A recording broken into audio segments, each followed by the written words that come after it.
सबको मेरा प्रणाम।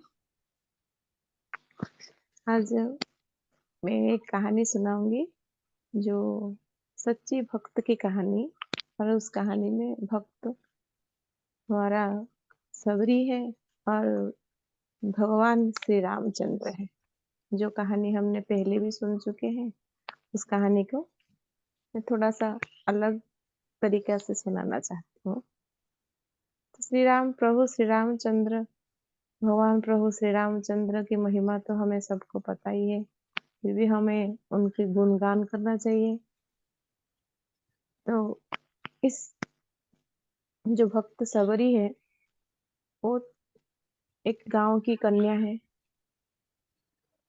छोटे में से उनको समाज अछूत बोलता था। अछूत का मतलब उस टाइम उनको कोई छूता नहीं था। उनके साथ समाज की बाकी लोगों के संपर्क ही नहीं था। फिर भी दूर वाले गाँव से वो देखती थी, जो उच्च श्रेणी का होते थे, उन्होंने पूजा-पाठ, व्रत, उपवास वो रखते थे। वो सब क्यों रखते थे? उनके उसके मन में बहुत सारे प्रश्न था। फिर वो किससे पूछेगा? यही सोच रहा था। एक दिन उसने इस समस्त प्रश्न का उत्तर उसको मिला। उस प्रश्न का उत्तर था, हम सब भगवान को पाने के लिए ये सब करते हैं। जो व्रत करते हैं, पूजा करते हैं, उपवास करते हैं, तपस्या करते हैं, यज्ञ करते हैं, उसका हमारा मेन उद्देश्य है भगवान को प्राप्त करना। तो सबरी ने सोचा, फिर मैं तो ये सब कुछ भी नहीं करती हूँ, तो मुझे भगवान कैसे मिलेंगे? ये वाली प्रश्न छोटे से छोटे में से उनके मन में ही था। फिर उस प्रश्न का उत्तर वो कैसे मिलेगा? यही सोचते-सोचते सबरी भी बड़ी होती गई, युवा अवस्था में पहुँच गई। अब सबरी पूर्ण युवती थी, तो उसके विवाह करने के लिए उसके पापा एक अच्छा सा वर भी देख लिए थे। तो विवाह से पहले दिन उनके घर में बहुत ही सारे भेड़-बकरियाँ को उनके पापा ने लेके आए। तो सबरी ये सब देख के बताया, पूछा, पापा इतने सारे 100 भेड़-बकरियाँ आप घर में क्यों लेके आए? तो उनके पापा ने बोले, अरे बेटा, कल तुम्हारा शादी है और शादी में ये सब हम बलि चढ़ाएँगे। जो शादी में जितने सब लोग आएँगे, हम उनको ये खाना खिलाएँगे। तो सबरी ये सुन के बड़ी दुखी हुई, क्योंकि उसने पहले ही सुना था जे हम सब प्राणी, चाहे वो पशु हो, पक्षी हो, पेड़ हो, पौधे हो, मनुष्य हो, सब भगवान के संतान हैं। इसके मायने में हम सब भाई-बहन हैं। हम एक-दूसरे को कैसे खा सकते हैं? अब मेरे शादी में इतनी सारे पशुओं की बलि चढ़ेगा और लोग इसको खाएँगे, ये तो बहुत ही ज़्यादा खराब होगा। उसका मन दुखियों से भर गया। उन्होंने बोले, इतने सारे पशु-पक्षी को मैं कैसे बचाऊँ? तो उसको एक ही मार्ग सूझा, जब ये शादी ही नहीं होगा, तो ये सारे पशु-पक्षी जितने सारे आए हैं भेड़-बकरियाँ सब बच जाएँगे। तो शादी कैसे नहीं होगा? तो जैसे रात की अंधरता बढ़ने लगा, तो सबरी के मन में ये आया, अब सुबह होते ही तो शादी होगा, उससे पहले ही मैं रात में ही घर छोड़ के चल जाती हूँ। जब घर छोड़ के चल जाऊँगी, तो फिर शादी ही नहीं होगा और ये सब भेड़-बकरियों को छोड़ दिया जाएगा। तो ऐसे ही सोच के पूरी रात की बहुत घोर अंधेरे में सबरी घर छोड़ के चली गई और जंगल के अंदर। जंगल में वो इधर-उधर भटकती रही। उन उसके मन में यही प्रश्न था, अब तो मैं जंगल आ गई, जंगल के अंदर बहुत सारे ऋषि, मुनि, तपस्वी रहते हैं। यहाँ पे मुझे ज्ञान मिलेगा, यज्ञ, तपस्या ये सब करने की मुझे अवसर मिलेगा और मैं भी भगवान को प्राप्त कर सकता हूँ। यही सोच के वो घूमने लगी। सुबह हो गई। एक ऋषि से दूसरे ऋषि के आश्रम, दूसरी ऋषि से तीसरी ऋषि के आश्रम वो घूमती रही। सब सबके आश्रम से उसको ना ही मिला। नहीं, तुम नीच श्रेणी को और तुम अछूत हो। हम तुम्हें कैसे हमारे आश्रम में शिष्य कर सकते हैं? तुम तो यज्ञ, तपस्या ये करने के लायक ही नहीं हो। तो उस उनके मन में बड़ा दुःख आया, जब मैं भी भगवान के संतान हूँ, तो मैं कैसे ये तपस्या, यज्ञ, ध्यान ये सब करने का लायक कैसे नहीं हूँ? ऐसे सोचते-सोचते 2-3 दिन चली गई। वहाँ पे जंगल में जो फल मिल रहा था उसको खा के वो भटकती रही। वो जाके ऋषि मतंग के आश्रम में पहुँची। मतंग ऋषि के आश्रम में पहुँच के वो ऋषि को बताया, जी प्रभु, मैं आपकी शरणा में आई हूँ। मैं अच्युत हूँ, सब बोल रहे हैं। इसलिए मुझे आपकी शरण चाहिए। मतंग ऋषि ने सबरी से उसकी सब कहानियाँ सुनी।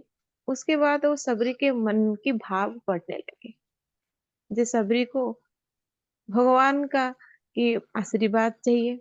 सबरी चाहती है जे कैसे वो भगवान प्राप्त कर सकती है।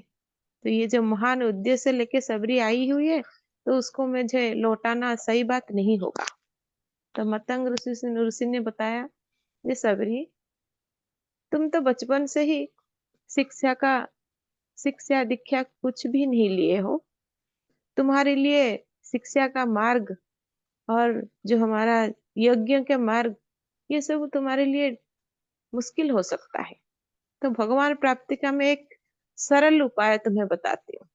तो सबरी बहुत खुश हो गई, जी मुझे भगवान प्राप्ति का सरल उपाय ऋषि बताएंगे। तो उन्होंने बताया, भगवान प्राप्ति का सबसे सरल उपाय तुम्हारे लिए सेवा है। तुम आज से इस आश्रम की सेवा करो। सबरी बहुत खुश हो गई जी, तो उसको एक सुजोग मिला सेवा करने की, और सेवा के माध्यम से ही वो भगवान प्राप्त कर सकती है। तो सबरी उसी दिन से ही, उसी पल से ही सेवा करने लगी। तो जितने सारे शिष्य वहां पे आश्रम में रहते, तो सबके लिए खाना बनाना, जितने सारे पशु पक्षी उस आश्रम में रहते थे, सबकी सेवा करना, जितने सारे गाय भैंस उस आश्रम में थे, सबको नहलाना, ठीक टाइम में खाना देना, वो सब काम करते रही, पूरी भाव प्रेम भाव के साथ। उसकी प्रेम भाव इतनी धीरे-धीरे बढ़ती गई, सब भगवान की संतान है, ये जो वाक्य उसने सुना था, उसका सही तरह से उसने उपयोग की। दिन पर दिन बीत गई, वर्षों बीत गया। अब मतंग ऋषि के शरीर सूक्ष्म और क्षीण होने लगा। एक दिन मतंग ऋषि सबरी को पास में बिठाए, बोले, बेटी, अब तो मेरा शरीर बहुत क्षीण हो गया है। अभी मुझे ये शरीर त्याग करना पड़ेगा। ये सुन के सबरी हैरान हो गई, जी आप मेरे पिता समान हो, आप यहाँ छोड़ के आश्रम से चले जाओगे, आपका देह त्याग करके चले जाओगे, तो इस आश्रम को कौन संभालेगा? तो मतंग ऋषि ने हंस के बताया, सबरी, आज तक वर्षों से इस आश्रम को मैं नहीं संभाल रही हूँ। इस आश्रम को तो तुम संभाल रहे हो। तुम्हारे प्रेम की भाव इस आश्रम को संभाल रहा है। यहाँ पे जितने सारे शिष्य हैं, जितने सारे पशु हैं, जितने सारे पक्षी हैं, उन सबको तो तुम ही अपने प्रेम के भाव से बांध रखे हो। उनकी सबकी सेवा तो तुम ही कर रही हो। तो मेरा रहना और ना रहना, इसका कोई मूल्य नहीं है। आज से ये आश्रम मैं तुम्हें सौंपती हूँ, और तुम इस आश्रम में रह के इस सेवा भाव को इतना बढ़ाओ, कि भगवान श्री रामचंद्र तुम्हारी इस सेवा को प्राप्त करने के लिए तुम्हारी आश्रम में आएंगे। तुम्हें भगवान प्राप्त करने के लिए प्रभु श्री रामचंद्र के पास जाने का कोई आवश्यकता नहीं है। ये सुनकर सबरी हैरान हो गई, जे महात्मन, प्रभु श्री रामचंद्र मुझे भेंट करने के लिए आएंगे? तो मतंग ऋषि ने बताया, हाँ, प्रभु श्री रामचंद्र तुम्हें भेंट करने के लिए आएंगे। तुम इसी आश्रम में इसी सेवा के भाव से यहीं पे ही रहो। तो सबरी ऋषि मतंग के बाद उसी आश्रम की सेवा करती रही। प्रत्येक दिन उस आश्रम को फूलों से सजाती थी, और बहुत सारे फल आश्रम में सजा के रखती थी, क्योंकि हर एक दिन वो सोचती थी, आज श्री रामचंद्र, प्रभु श्री रामचंद्र आएंगे। इसी भाव में दिन बीतने गई। एक दिन जल लेने के लिए सबरी निकटस्थ एक तालाब पे गई थी। वहां पे एक युग ऋषि तपस्या में लीन थे। उन्होंने सबरी को देखते हुए बोले, ये तो छोटे जाति का है और ये अछूत है। अब वो इस तालाब से पानी लेगी तो इस तालाब की पानी भी खराब हो जाएगी। तो उन्होंने क्या किया, एक पत्थर उठा के सबरी को फेंके और वो पत्थर सबरी के हाथ में लगी।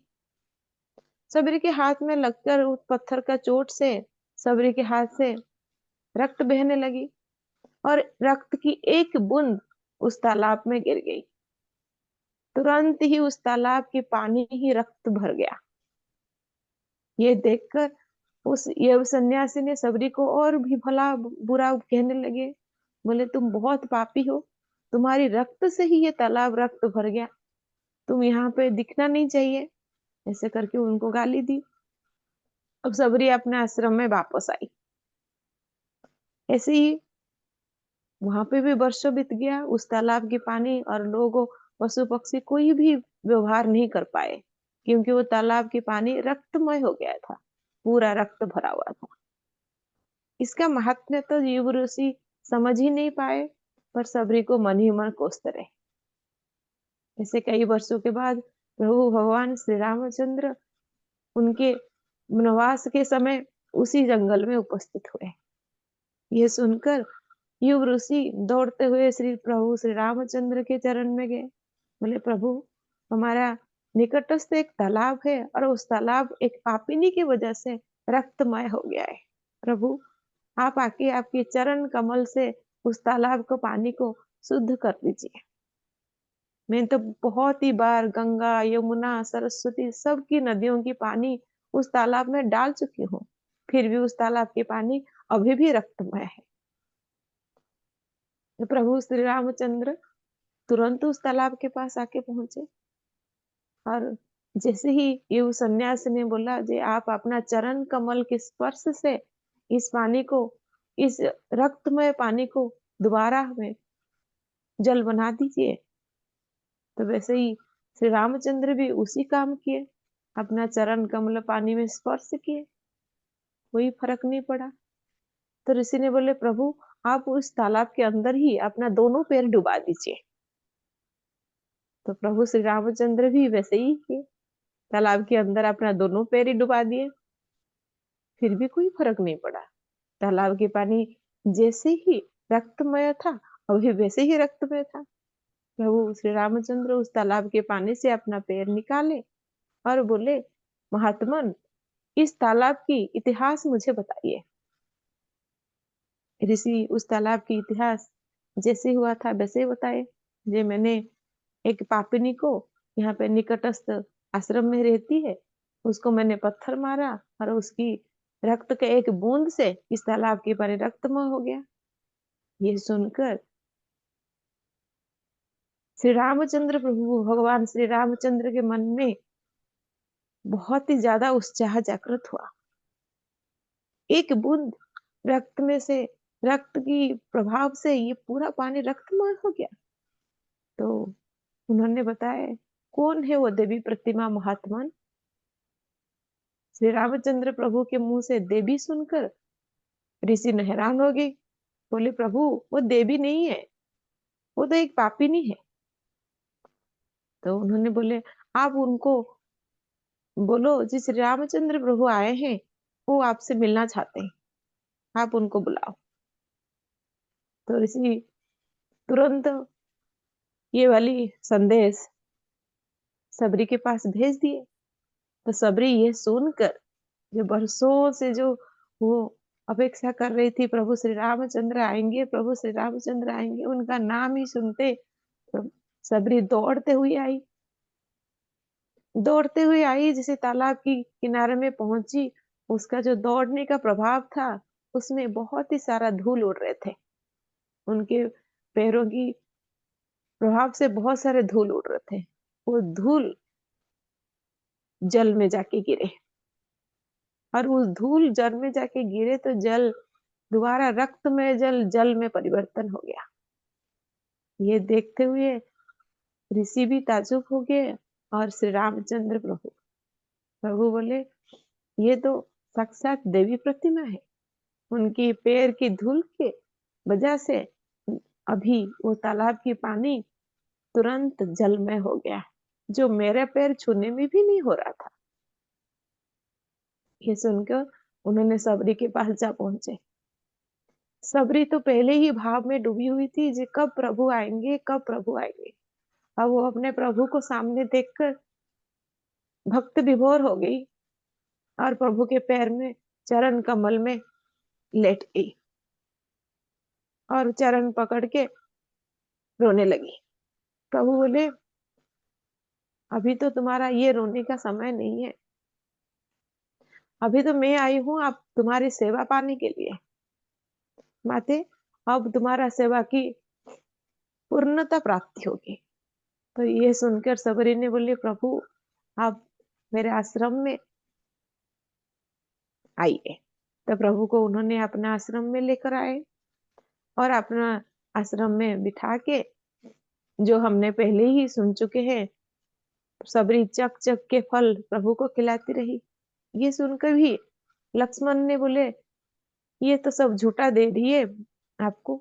तो उन्होंने बोले, वो झूठा नहीं दे रही है, वो सब मुझे मीठा दे रही है। सबसे श्रेष्ठ फल जो है वो चुन के ही मुझे दे रही है। तो प्रभु बड़े आनंद से वो सब बेर जो ग्रहण करने लगे।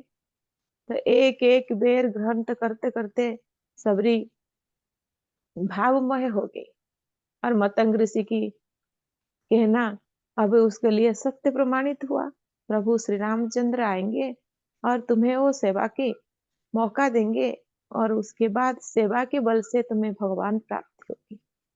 वैसे ही भगवान श्री रामचंद्र सबरी के द्वार में आए और सबरी की सेवा प्राप्त किए और उसके वजह से सबरी को उसके बाद मोक्ष भी मिली।